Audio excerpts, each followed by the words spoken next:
All right, y'all, welcome to another episode of Push Talks. I'm your host, Lante, and today I got a very special guest.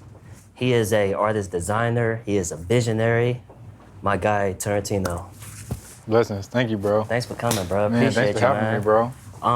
Let me just dive straight into it, man. So I'm it's the Beverly Center, and I walk into this store, man. I've never been somebody who really bought art. I never bought art for real. And I've always just let stuff come to me that felt right. And when I walked into the store and saw all the paintings and the different art, and the one that I ended up buying, the one that really stuck out to me, I'm like, damn, man, I need to know who behind this. I want this art. I want this picture right here, but I also want to know who made it. Because I don't know if anybody ever told you this, but I saw the person that was behind this. Every piece had a message behind it. And I kind of depicted it as I saw it though. And it was really something that had me lost for words. It was just more of a feeling, you know? And for me not to be somebody that's not really, I wouldn't consider myself an artist, but I am a visionary, but it kind of synced with me on another level. It's like I felt the art. Instead of, I saw it, but I felt it also. I'm gonna show my Tupac painting that I got. And I just talk about the creativity behind each and every piece that you do. What's the process? Is it something that just comes natural, or do you wait until you have a spark and you just put that into something? Yeah. Man, first of all, I appreciate you, bro. Thank you. That means a lot. I haven't had anybody break it down quite like that, but that's always the intentions, right? At least for me. So whenever I'm creating, period, I went to school for sociology, history, and I've always wanted to help have an impact on people and educate people at the same time. But I wasn't an artist or a designer yet. So when I started getting more into fashion and art, I'm like, man, I could transfer this same energy into something creative, right? And I know if I do it the right way, it'll be received. So I started working on clothes and I started tying in history with that, the way that we looked at one point when before we came over here, how we were kings and queens and how we just black was luxury. So when I crossed over and started doing art, I wanted to have that same feeling. So whenever I'm somewhere and I'm working on something, I cast a spell on it. And I let people know no, I have to do it like this because I need it to be received from whoever is seeing it the way I intend them to. Yeah. If I do anything, if I'm doing it just for money, it's not going to be received the right way. If I'm doing it under pressure, it's not going to be received the right way. If I make a error on there and I don't correct it, and I just ignore it they're going to buy it anyway, it's not going to be received the right way. Right. So even when it came to that piece, it took days to do that, but everything was intentional, from the stones, from the gold, from everything, from the wording on there, from the person who I chose to be on there. It's all intentional because I want you to see it. And I want you to. I don't know if you've seen Uncut Gems with Kevin Garnett. Sandler? Yeah. But he touched the stone, right? And he was he could feel everything. Yeah. And I want to have that same impact, that same feeling. Definitely. It's there. I'm gonna tell you that. Man, thank you. I think certain pieces it's really gonna resonate for who it's for. Right. You know, let's talk about putting that time and effort in. I really feel anything that you put 110% into, it's not gonna fail. Right. You know, talk about just putting yourself in that mental state and just Xing out everything and just focusing on a project. You know, what's that process like? Do you have to, some people, they'll cut their phone off. Mm-hmm. Some people will just, go into a quiet area. Yeah. Some people put on music. Mm-hmm. I don't know if that's too much. I don't know if that's a secret. I feel you. Okay, but it's. I can't do anything if I'm not feeling good. And when I say feeling good, I mean in alignment. Mm-hmm. If it just feels natural, I can't force something. Exactly. So when it comes to creating anything that I touch, I'll turn down an order if somebody make a request yo, I want to buy that outfit you had on. I'm yeah, it's not the time to make that outfit right now because I'm not even in the space for you to receive it the right way. Mm-hmm. So even when it comes to that, so I have to make sure I'm aligned first. And then when I'm aligned, I'm like, all right, let me think about it. Like I may have like materials spread out everywhere, influence stuff spread out everywhere, and I'm like, all right, bet, what can I do? Ooh, this would be tight. All right, bet. So I mock up the idea, like the Tupac joint, like was an idea I had like a year ago, but I didn't know exactly how it was supposed to look. And I was mad because I stayed up until like 3 in the morning because I couldn't sleep. And I'm just like doing it on my iPad and just set it down, just having faith that when the time comes, I'll know what to do with it. Yeah. So when that time came, I was like, ooh, I gotta do it right now. Yeah. So I'm out for hours looking for materials, came back, got everything I needed, and was like, hey, play Selection Radio, bet. Now I'm in there just jamming, just vibing. Selection just Radio? going. Yeah. Okay. Like that's the... I ain't hip to Selection. I might have to add that to my... Man, Selection is... library. Man, that man Joe K, man, I created so much art and so many clothes. Anything I've ever made, I made listening to Selection. Okay. Like, what genre is that? Man, he has everything from bro, he got every genre on there. Okay. And it's I'm gonna tight check just it out. because it's tight just because the way he mixes everything in there, it'll be something you never listen to. Okay. And you'll be like, damn, this hit actually. Yeah. So I get into that vibe and that element, and sometimes I get lost in it. I may forget to eat or whatever, but it's okay because I'm feeling good, you know. So yeah, that process is I love being in that state. Now you had said that you would tell a customer like if they want to put in a custom order, it's not the time for that. Yeah, I don't always say it directly, but it's more like I'll probably just leave them sitting in the DM. Yeah. When more people are just like, no, you're like, yo, I want to buy this, I want it right now. I'll give an example. So last year I did Juneteenth, and it was my first time ever doing a pop-up. I don't do pop-ups because of the way I want to present myself and market myself or whatever.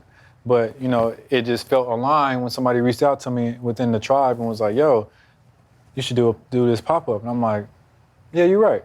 But I don't want to sell nothing. I just want to showcase my art and my work or whatever. So I went out to Lemerck, had my work and my art showcased, my books and all that, and people were like, yo, is this for sale? Can I buy it? I'm like, nope, can't buy this, nope, DM me, hit me up. And they like, you're not selling none of this? Why you even got it out here? I said, because I needed to be received the right way. And you got an attitude right now, which lets me know I don't want you to you're not in alignment with what this stands for. Yeah. So it just has, like I said, it has to feel right. So then after that, it's like, all right, bet. I want to give back to the community. How can I give back to the community? I'm sitting down brainstorming. I met one of the guys who owned a store down there. We'll probably get into it later. But he owns Soul Folks. And I connected with him. It was tight. So I made a Lemerck Park jersey for him because it felt right. And I wanted to give back to the community. Yeah, but whenever people wanted, it was in high demand, I was like, oh, no. I'm not making these for everybody. This was a tribute. I'll make them whenever it's time for me to make them. You know, when the energy is right, when everything's right, because this is not about money. This is about, impact. It's about making real, actual change. So if somebody hit me right now and be like, oh, I want to get this, I'm like, oh, I'm not making that right now, and I'm not pressed. Not that I don't need the income, but it's like, no, it's not meant right now. Has that always been a thing? Like you want to sell something if it wasn't right? Or did it get to that point? It got to a point because it was at one point when I started with the clothes that I'll be trying to force it. I'll be trying to convince people to buy it and get rid of it. And it was like, people would be like, how much? I'll be like, $60, 60. I can do 40. All right, okay, cool. And it wasn't received the right way, the same way. So now they like, oh, I bought this for $40.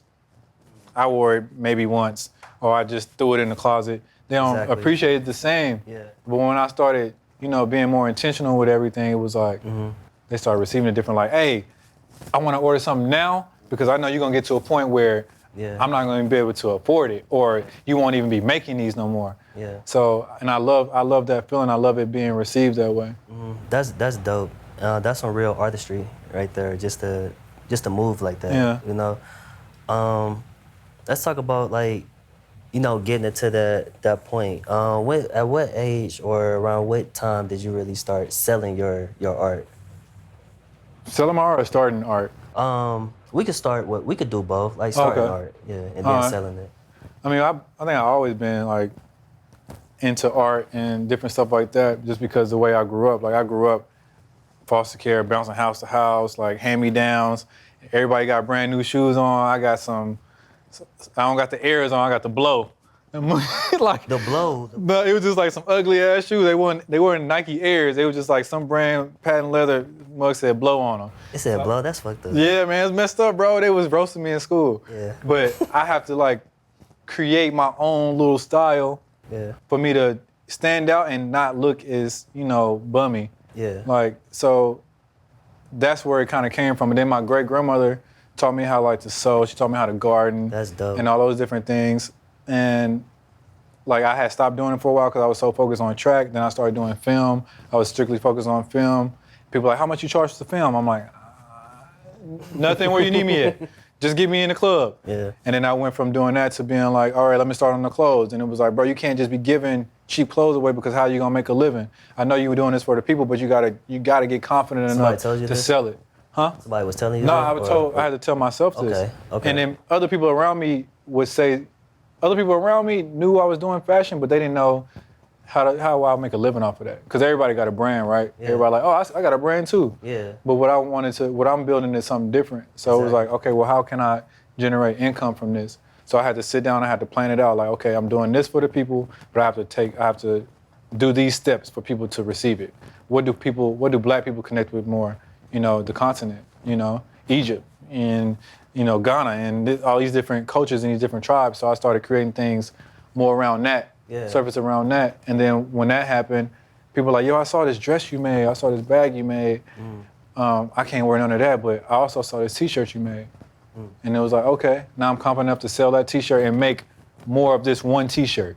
And then when I'm that confident, I'm like, okay, let me start making some more stuff I'm confident in making, and that feels right. And it just slowly started going and slowly started building to the point now I invest, like I pour everything I do into everything. So if I was making a shirt, it may take me, 2 hours to make one shirt, but I'm pouring so much into it. Yeah, definitely. And you have to remember that you get paid for the time that you work. So you have to remember to pay yourself. Yeah. So then I started remembering like, oh yeah, I do have bills I need to pay for. I can't be a struggling artist. Yeah. I need to figure out how to make a living doing this art. So once I figured that out, once I built that confidence, and the confidence came, like I said, it came from me, more people buying it, came from me maturing more and building more confidence, came from other people, outside influencers coming in, like, yo, I wanna buy something or rock with you or wear something on the red carpet. It's like, okay. And it was like, oh, I have to charge people now, because if I don't charge people, they're not gonna respect it if I'm just giving it away for free. But if they have to pay for it, they're gonna respect it. So if they gotta pay $100, $200, $300, they like, oh, yeah, this serious. I was just gonna say, it's crazy how much you'll respect something, you'll pay a lot of money for it. Mm-hmm. I'm not about to put my Gucci t-shirt in the same right. laundry Right. as my Hanes t-shirt. Right. Or even my polo t-shirt. Right. I'm gonna wash that independently. I don't even wash my Nike socks with regular clothes. I'm like, hey, you wash lightly, I'm gonna put you in the soft dry, and then I'm gonna hang you because I don't want you to fade. Yeah. So even like with the clothes now, like people like, yo, I take everything you make me to the cleaners. I'm like, yeah, you take my stuff to the cleaners? Yeah. They're like, yeah, man, this is luxury I got right here. And I'm like, damn, you're right. And then I want them to have that same effect whenever they got as Gucci and Louis Vuitton. I want them to feel that same way. Mm-hmm. So that's. You got your trademark, your signature, the Panther piece that you put on like your the emblem, like this. Yeah, the emblem. Yeah. How you come up with that concept and what it means? Man, so like I grew up like learning about the Panthers. The Black Panthers. Yeah, and I grew up like in love with leopards. So shout out to Huey P. Newton. Man, it just kind of naturally and organically came together. When you see the Panthers, it's like the bat symbol. It is. Superman symbol. Yeah. You see it and you just catch your eye, you like, what is that? And then when you see it and it's connected to something else that's beautiful, you like, oh, that's something real deal. Yeah. That's like, I need to get my hands on that. And it just speaks and resonates with people, and I wanted to create something that spoke out with me not having to say nothing, me having to say anything. I could have made like a logo people weren't familiar with, but what catches people's attention and what is familiar with them. and I knew this was what is familiar with people. Yeah. And I'm like, all right, this is what it is. Yeah. And then the name Toussaint comes from Toussaint Louverture, who was the leader in the Haitian Revolutionary. And I was like, oh, Toussaint, that's the name. Yeah. That's the name. Yeah. And I didn't even know who he was. Like I never knew anything about him. I had a dream, and I was like this man in the dream. And when I woke up, I like looked up the dream that I had. Yeah. And he was the first person that popped up, and I sent it to my homie, and my homie was like, yo, what the, I don't curse, but he was like, what the fuck, bro? Yeah. How you do that, bro? You tapped in, bro. Yeah. I was like, bro, I'm scared, bro. What? Yeah, yeah. I was this whole man in the whole dream. I like was in the war, bro. I'm not playing. I'm like in the war, and I'm like every time we would free somebody at one plantation, I'd give somebody the keys or the sword or whatever to command that area. And to the point where we all were free at one point, I'm like, woke up, figured out who he was.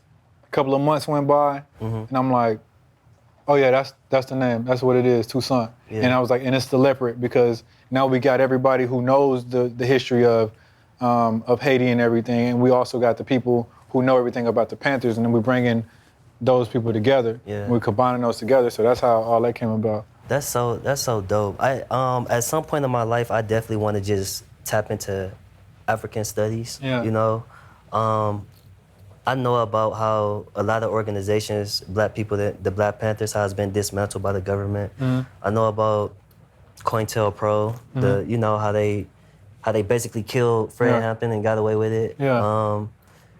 When you look at all this, like the oppression we face as people over the hundreds of years, and you kind of like merge that with your clothing, just so it could be like the face front of it, you know.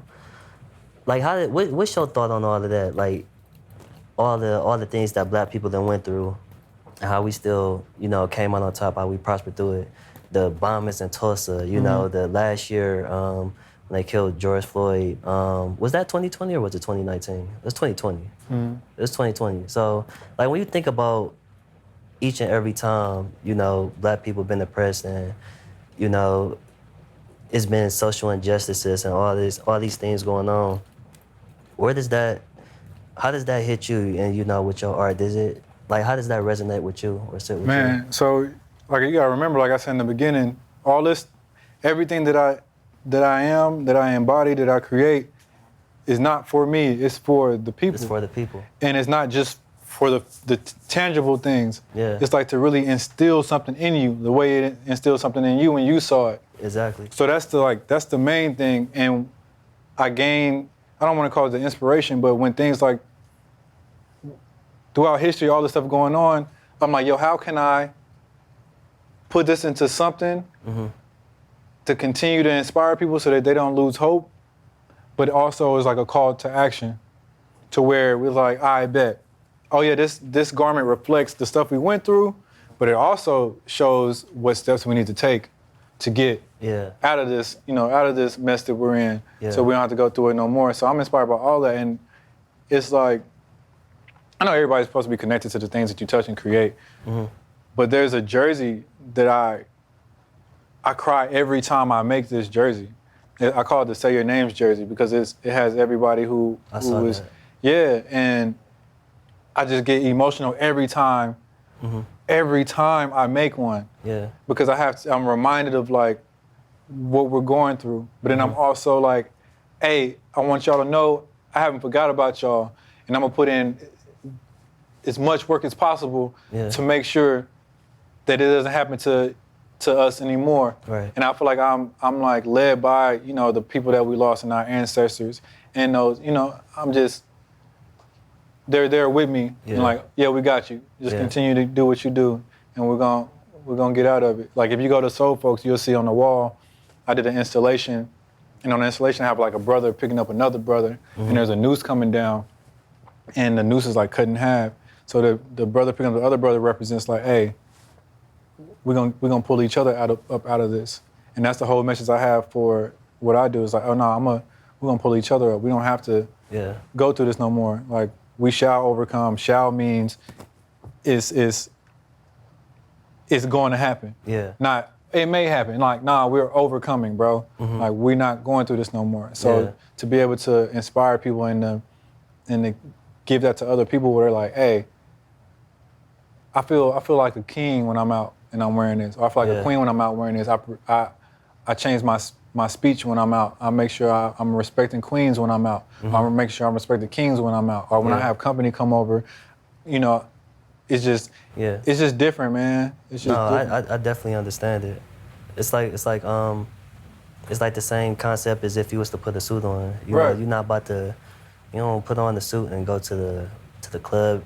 You're not about to be you're not about to be acting like an animal in the suit. Right, you know, you're gonna change your whole persona, the way you move. It's like the Muslim brothers. It's like, hey, they put them suits on, they out in them streets. Yeah. Like you'll see a scene in the Malcolm X film, the Spike Lee joint, and it was like they was lined up.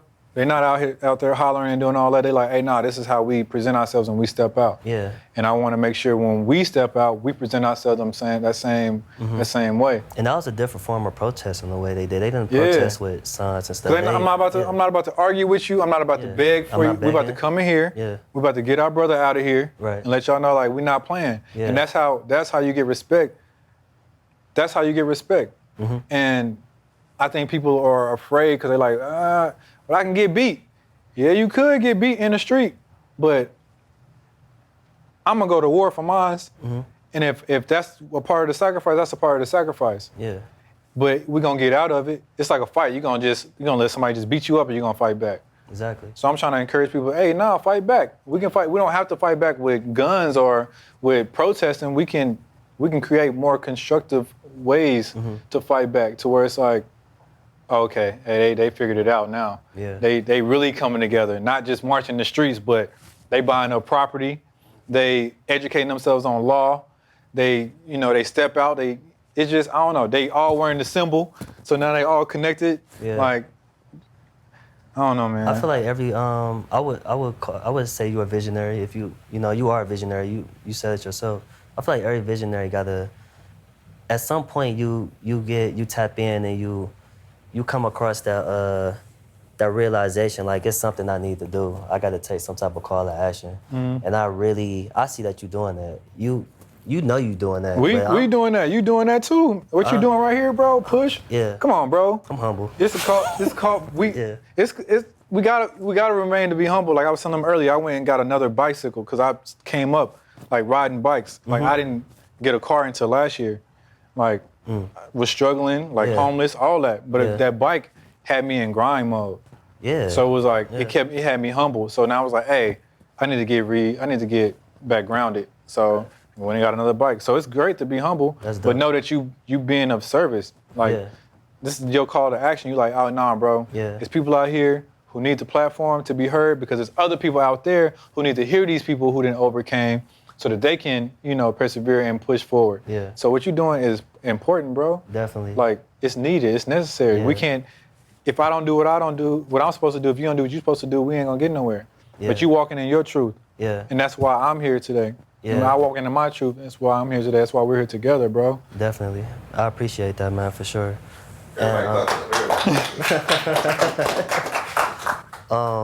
With that being said, let's dive into your push through.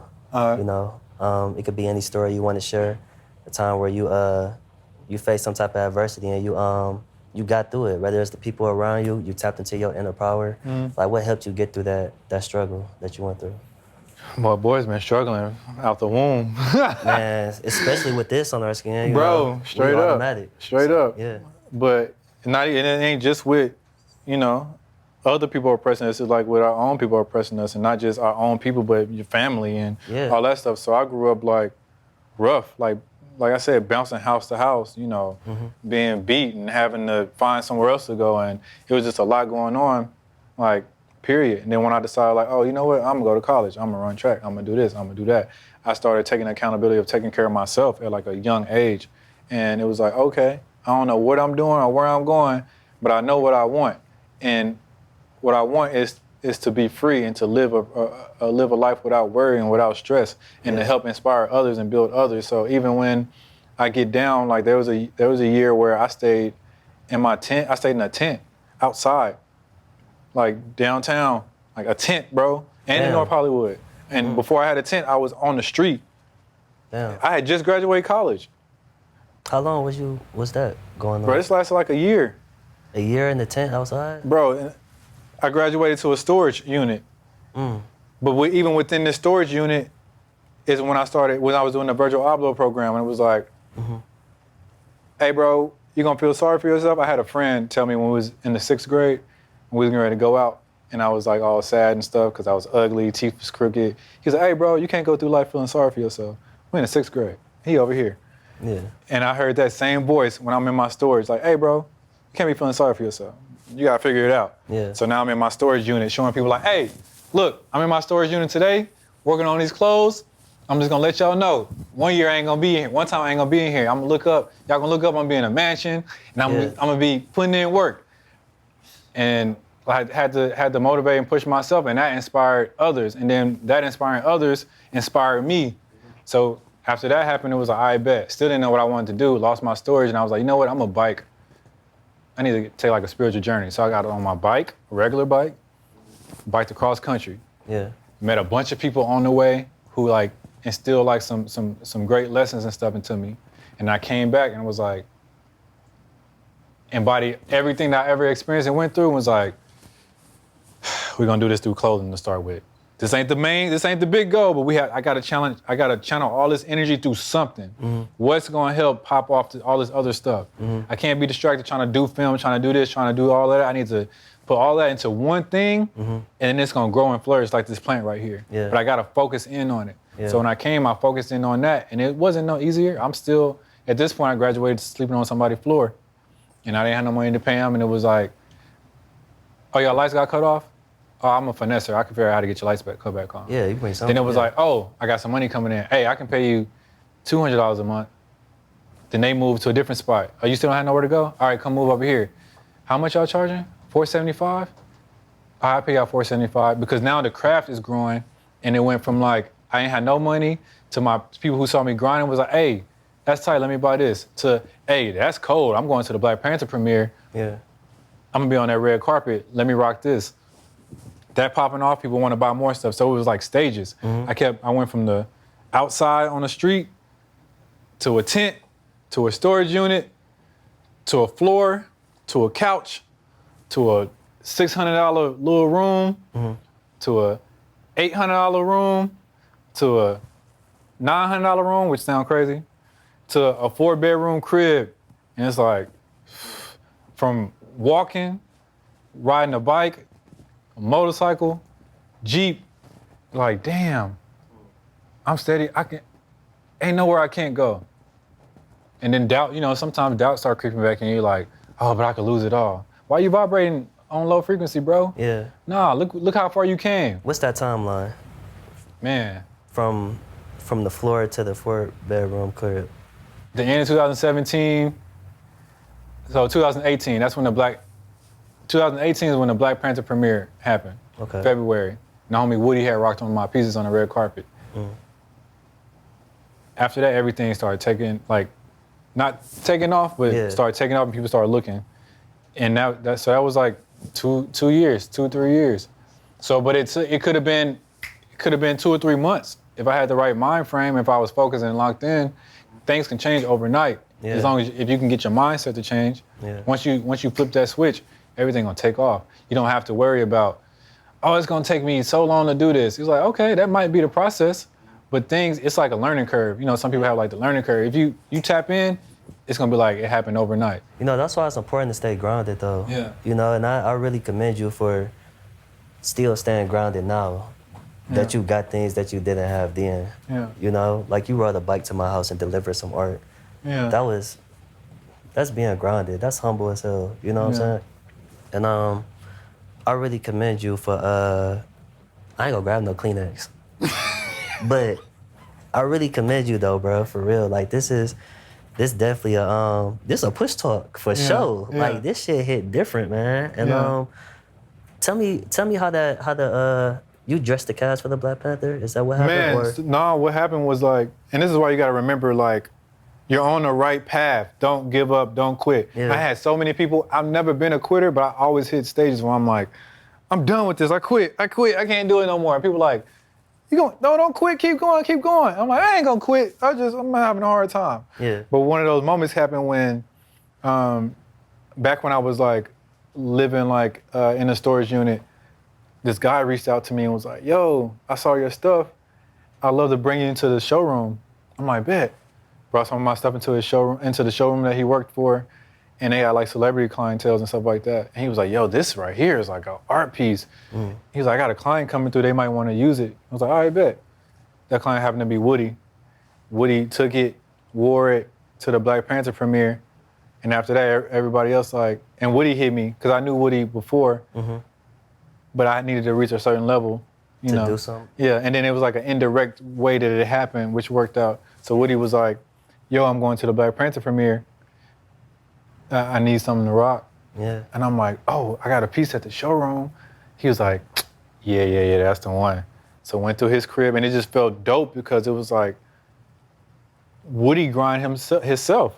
Woody was a backup dancer, like for Chris Brown, then to a point to where he like on TV and stuff now and getting invited to the Black Panther premiere. Yeah. So it was like, yo, this is tight. How I wanted to do the Black Panther premiere, I wasn't able to because I didn't have the connections and whatever. But I wanted to make it like a whole thing. But Yeah.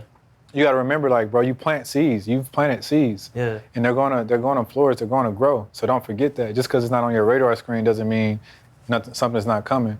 So Woody hit me was completely off my radar screen. Yeah. So it just happened. It was just divine. It just lined up like that. And then after that happened, stuff just started like popping. Now I got boxers. I had Deontay Wilder.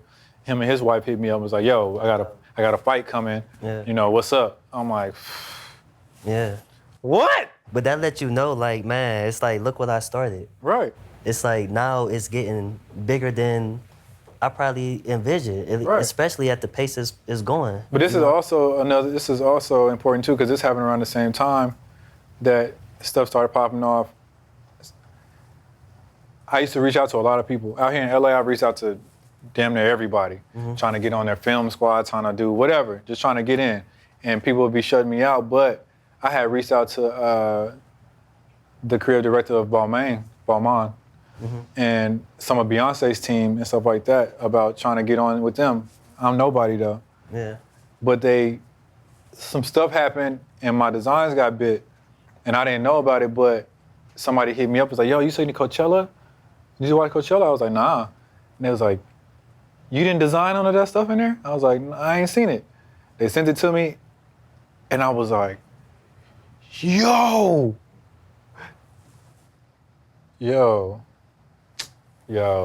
So I went from being excited, like, yo, people seeing my work. Yeah. I didn't make that work though. Yeah. And you exploiting my work and you're not even putting the real intentions and stuff in there. So now you're misleading the people because now you're making it a trend. So then I went into like a little slump, like I don't want to create nothing and people are gonna be stealing it or people not gonna treat it the right way. But that's all that work I did before. I had to remember that work. Like, hey, bro, don't go back in that lower vibrational state. Yeah. And came out of that state. And So you got this voice in your head that'll just like, just be talking to you like. bro, it be that get you out the- God presence in you, bro. We all God got it in presence. you. You ever I'm went? glad you said that. It's like when you go, Yeah. you're like, hey man, I need to start working out, man. Yeah. Welcome to McDonald's. Can I get let me get enough. And that voice be like, so you about to eat this McDonald's? Yeah. Man, shut up. Yeah, I'm about to eat this McDonald's. I'll get right soon. Yeah. I listen to that voice. Yeah. Like, hey, bro, I wouldn't cross the street right now if I was you. Yeah. What, the street right there? Damn, a car accident just happened. Yeah. So you got to listen to that voice in you. It's all in us. That's like when people say you know right from wrong, even if nobody told you, Yeah. because that voice in you, Yeah. that being in you is like, hey, I'm here to get you. It's that higher. We all want to be our be our best selves, the best version of ourselves. Yeah. Not knowing, hey, the best version of yourself is already in you, bro. Yeah. But you're not listening to it. That's the law of thinking, man. You just gotta tap into your I am. When Yeah. you declare your I am, Yeah. I am God. You know, that's I read this book called The Law of Thinking, and that's what it was Yeah, about. I got the joint. Yeah. You already know. Yeah, yeah. So it's like that's what it is. And it's hard for me to really talk to people who, I got friends who complain about things that's not going right, and I really just ask them. I feel like we all have everything is all choices. And it's like, what space are you in? We all, no matter what situation we in, up here or down here, we all got a choice to make at the end of the day with our situation. Yeah. And I feel like if you're not, like, why aren't things going the way that you want it to go? Like, what are you doing? You got control of your life. Right. It's either, if things not going the way you want it to go, that means that we all got the same 24 hours. What are you spending those hours that you're woke? What are you doing? Bro, it's people out here, you always gotta remember, it's people out here who got it worse than you, right? It is. And I watch how people come up, and I'm like, man, this person, man, but they had more resources than I had, or they had this person supporting them and this and this. He's like, bro, you make a lot of excuses. Yeah. I'm like, yeah, I do make a lot of excuses. He was like, bro, what do you want? Focus on what you want. All the stuff that was happening to me was necessary. I had to go through it. Yeah. But it didn't have to happen. If I would have changed the way I was vibrating and changing the way I was thinking, the moment I changed my way of thinking, everything shifted. Yeah. So that's really what I'm trying to get at with everything that I touch and create. It's like trying to inspire people to like, hey, change your way of thinking, bro, and you'll switch everything. Change your way of thinking. And I really want to touch on that real quick. 2017, I'm going through, the shit I'm going through for years. It's like, it had to come to a stop. The one thing that I knew I had to do, what's one thing I haven't done? I think the same. It's the one thing that's constant. Yeah. It's the common denominator of everything I've been through. That's deep. I'm thinking the same. That's deep. And it's 3 things I did. I wanted to focus on my mind, body, and spirit. I wanted to control the content I was consuming every day, the music, the food, the people, and things I was following on Instagram. Social media had a big impact on the way I was thinking. So I unfollowed Baller Alert, World Star Shade Room. Bam, right off the top. I'm gonna start with that. That's the least I can do. Everything else it's gonna be hard to do, but I could start there. Yeah. I deleted a lot of BS like music. Like anytime I got a new phone, it'd be the same Gucci songs. I don't care what new music out. This is my playlist. I'm taking with me every new phone I get. I need this song, and I deleted those songs. Yeah. I deleted those songs, and last year I stopped eating meat. I did this progressively. It wasn't nothing overnight. It's all stages. Yeah, it was stages. I did one thing. 3 months later, I'm doing another, and with my spirit, I started reading the law of thinking. My body, last year, that was the last thing I did. I stopped eating meat. I haven't ate meat since February 29th, which was a leap year, ironically. And I haven't ate meat, like no chicken, no steak, no beef, no turkey ham, none of that. I went 43 days, no seafood, no meat. So it was just veggies and fruit. Yeah. I couldn't do it no more. I started eating seafood after that. But it started as a challenge. I knew what I envisioned, but I also knew the only difference between me and the millionaire is the way I'm thinking. If I can't challenge myself, I don't deserve to ask for the things that I'm asking for. Right. You know, so I started with that, and with my spirit, I talked about the body with the food, the mind with the book, and my spirit. The spirit was the book. My mind was just implementing like real life things in real life. Like every day I got to be productive, man. Yeah. I got to be productive. I had this thing where I felt like, you ever been like, it's your comfort zone. Yeah. You got to escape your comfort zone. And I've subconsciously always been an underachiever. I've always been somebody like, I'm not about to stay up all night and study just to get an A when I can just get a C and pass. Facts. You know, so what I ended up doing was I always know how to make stuff work for me, not how people thought I should do it. I ended up making a productive space. I ended up making a productive zone in my comfort zone, which was, my comfort zone was home. I was introverted, I didn't go out. I redid my whole basement, made a production space. Yeah. And that's when I started push talks last year. In my basement. I made my basement within my comfort zone. I made a production zone. Yeah. So I'm still at home, but I'm being productive. Right. But it's, like you said, it's stages, bro. But it's stages. You have to start. You gotta start somewhere, bro. Yeah. You gotta start somewhere, and you gotta remember everything is vibrating on a frequency. Yeah. So you're gonna be vibrating on a low frequency or a high frequency. What'll help you? What I realized was like, I want to vibrate on a higher frequency. Yeah. So that means, you know, the things, like you said, like the things you consume. Yeah. My phone going to sleep mode at 10 o'clock, it don't come out until 11 o'clock. I don't touch, like, I'm not on social media. If you're trying to call me, you can't reach me because I need to make sure I'm centered in everything before I even speak to the outside world. The first thing I do is I can't touch Instagram. Yeah. Because it's gonna mess up the frequency and the vibration, bro, because you can't handle it right now. Because you're so focused on that and likes and stuff like that. You need to get centered, you need to get grounded. So the moment I started doing that, like, okay, let me change the people that are around me. Okay, I really love this group right here. Let me help change their way of thinking. Oh, I can't force them to change. Right.